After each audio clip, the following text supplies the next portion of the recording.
Hello guys, welcome back.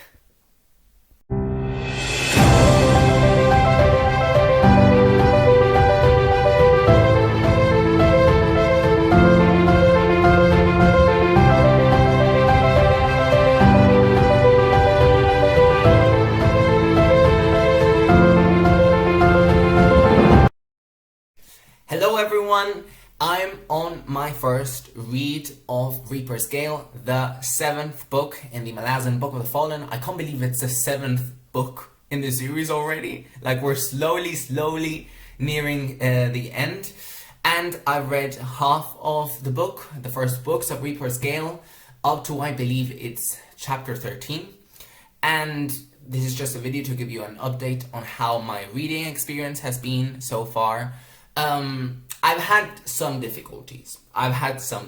Not because I wasn't enjoying it. Because, let me tell you, I mean, anything that is slightly related to Malazan, I will enjoy. Because I'm hugely invested into the series, I'm loving it.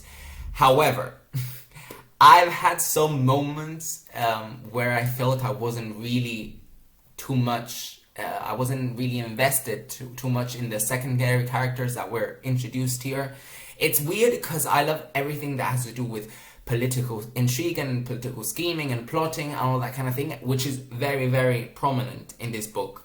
But I think it's just because there were so many new characters introduced that, well, I wasn't really attached to them. I didn't care that much about them. But there were some really good moments in this first half. And I knew going into Reapers Gale that I would have some problems just because we were going back to leather. And don't get me wrong, it's not that I don't like this continent, because I really enjoyed it in Midnight Tides. But I was just so attached to Seven Cities, and the Bone Hunters really set up a really big mark for me. But that said, I totally trust Erickson 100%. I know every character that he introduces is there for a reason. I know that the themes he explores are there for a reason. I know he's really good at blending storylines. And if we thought The Bone Hunters was a book of convergence, this book, Reapers Gale, is shaping up to be a book of even more convergences and storylines just colliding with each other. So I'm very excited to just keep on reading. And by the way, guys, I just wanted to say, if you guys know any chapters that are kind of really good in Reapers Gale, that are very intense or something like that, it would be amazing if you could just tell me which ones they are, because I would like to do some read-through reaction like I did with chapter 7 of the Bone Hunters, because I really have a lot of fun recording those. So if you could tell me which chapters are very good in this book, I would appreciate if you could tell me in the comments section below. From the first half, I would say that the storyline that gripped me from the very beginning was Red Mask's storyline with the All and the fight against the Lethari. I mean, literally, we see him at the beginning in the prologue, and he is introduced in a very mysterious way, and you guys know I love a really mysterious character.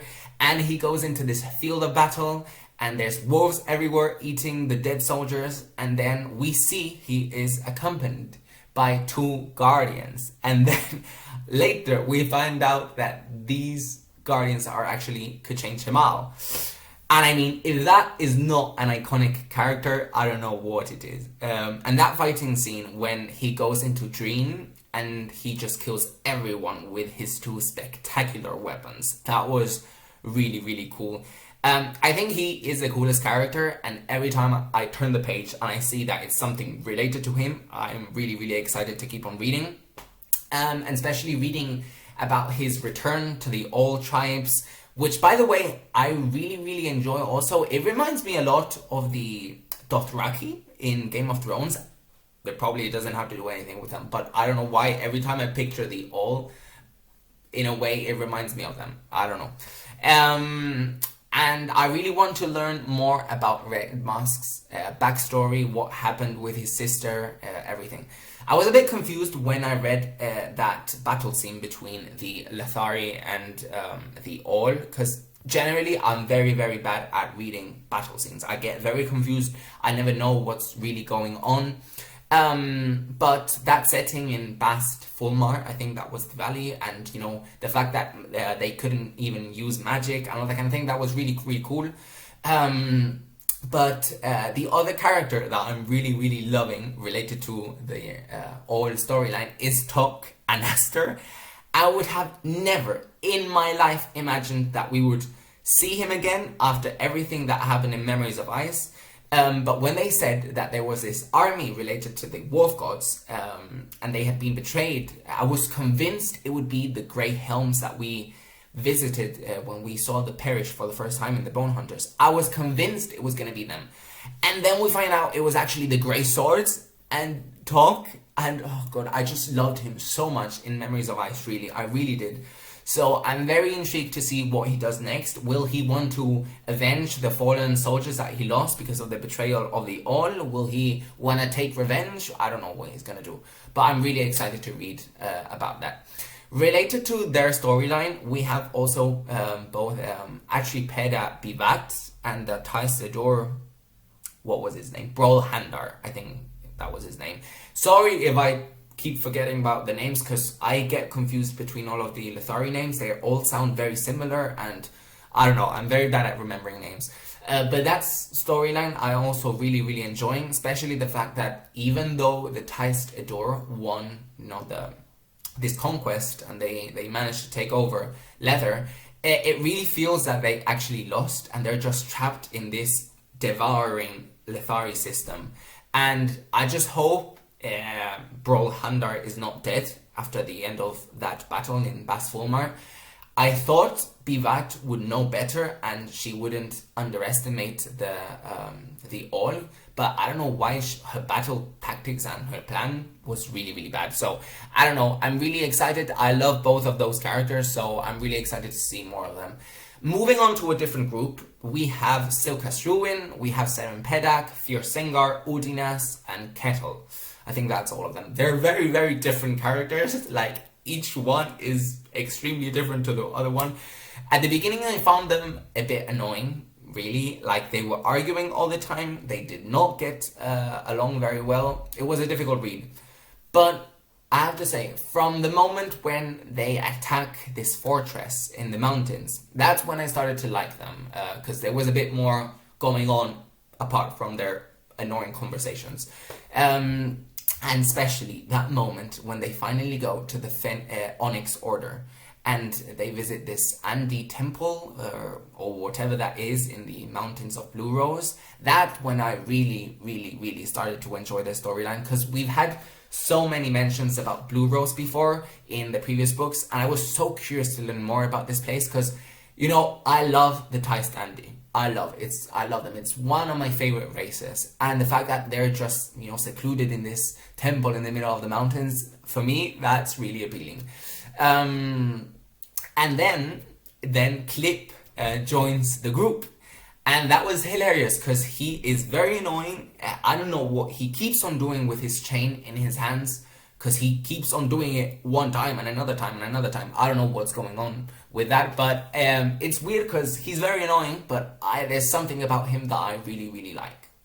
Don't ask me why, but I really like him.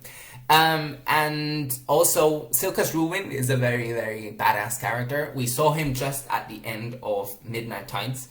And I think he's very, very powerful, obviously. I like him, I must say. I really like him.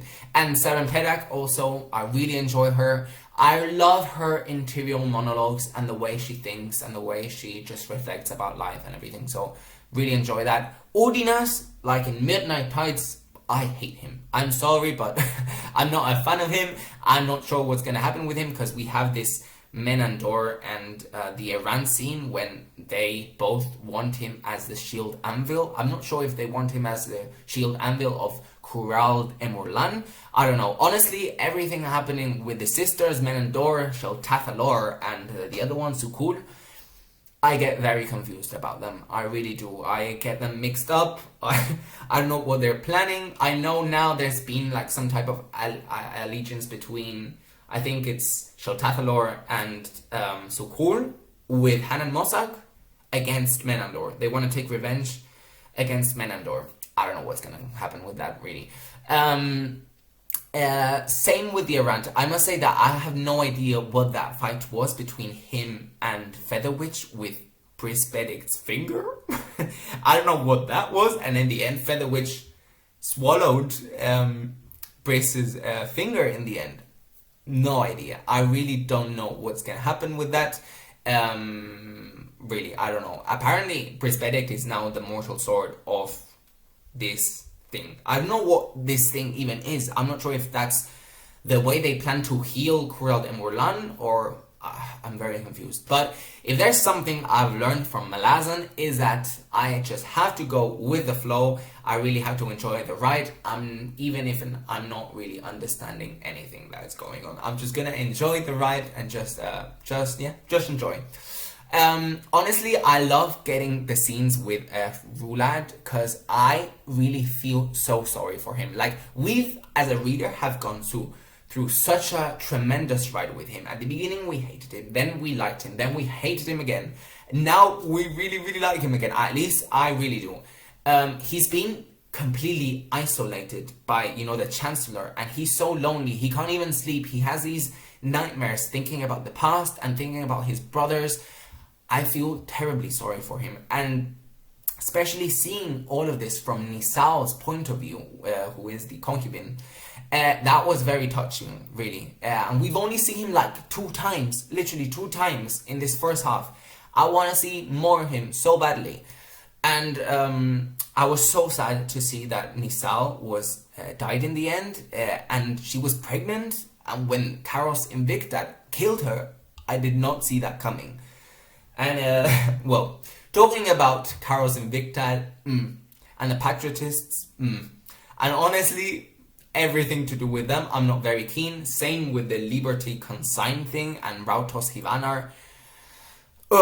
It's nice to get more glimpses of how the Lethari system works, but those scenes, especially the ones with, what was his name? Tanal Yathvanar, I think that was his name, mistreating Janath. Honestly, those scenes were so disturbing. Those scenes got me so incredibly uncomfortable. Really, he is such a psychopath, but some of his interior monologues just felt very real in a very weird way. But overall, not enjoying that. Really, I'm not enjoying it. But I was really glad to see that in the end, Janath managed to escape with the help of Bug. And in terms of Bug and Tihol, we haven't really seen them too much in this first half, but it was great to learn that Janath was Tihol's teacher, and apparently he liked her. So not sure if he tried something with her in the past, but those conversations I really liked between them both. And I mean, Tihol and Bug continue to be some of my favorite characters. I love their conversation. I love the humor that Steven Erikson manages to, include in these scenes, especially that scene with the chickens in the house, when there were chickens everywhere and they were trying to prepare soup with Ublala. That was so hilarious. I really enjoyed that. I was laughing out so much. But I want to see more of his scheming of how he's trying to bring down the Lethari economy, because up until now we've heard about everything that he's trying to do, and we've heard how the Patriotists and the Liberty Consign are trying to, find who the responsible is. But I want to see more of it, like in action. Like, I really want to read about it, just not hear it, off screen. I really want to learn more. So hopefully we will at some point. I really hope so. And then we also see again Shirk Elal in Second Maiden Fort. It's like this prison island that was. It was actually an actual prison before. I think now it's not a prison anymore. I think now it's like free. Apparently they rebelled or something like that. That's what I understood, at least. I'm not sure who the strangers are in Second Maiden Fort. I'm assuming they might be Malazans, but I'm not really sure about that.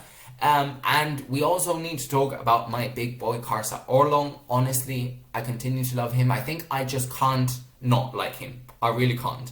But those fightings with the Segule are so cool. And Icarium is also in Letharas, and he's also about to fight Rulad. And I mean, I think in a battle between Icarium, Roulette, and Karsa, for now I think that Icarium would win and he would just destroy everything. But I'm not entirely sure, because like we've gotten these clues that Karsa can actually do much more than the physical thing. Apparently he has some kind of warren inside him or something like that. I don't know. But we have these clues, for example, Ublala going to see Karsa Orlong and worshipping now, because for him he's some type of god. And I think Karsa Orlong could end up being much more powerful than I previously thought he would be. So let's see where that goes. I think the ending of this book is gonna be epic, because just based on all of these characters now being placed in Letheras, and they're just waiting for this monumental confrontation, this ending must be amazing. And then the final storyline that I really wanted to talk about, and it has me very intrigued, is Twilight's storyline, because apparently she is some type of queen of the Sheikh. I'm not sure who the Sheikh are. I don't know if I'm supposed to know up until now, but it was a nice revelation that she is now supposed to marry, I think it was Brillig. He is the head of Second Maiden Fort.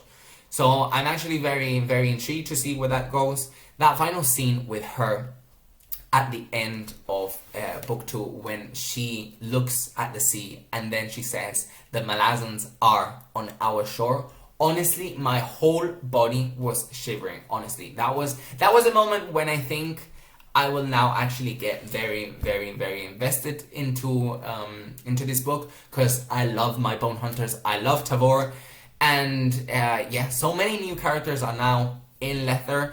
And this ending, I just feel it's gonna be crazy.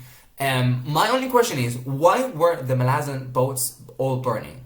Am I supposed to know about that? Because I'm not sure if they're being attacked. I hope not, but they were burning.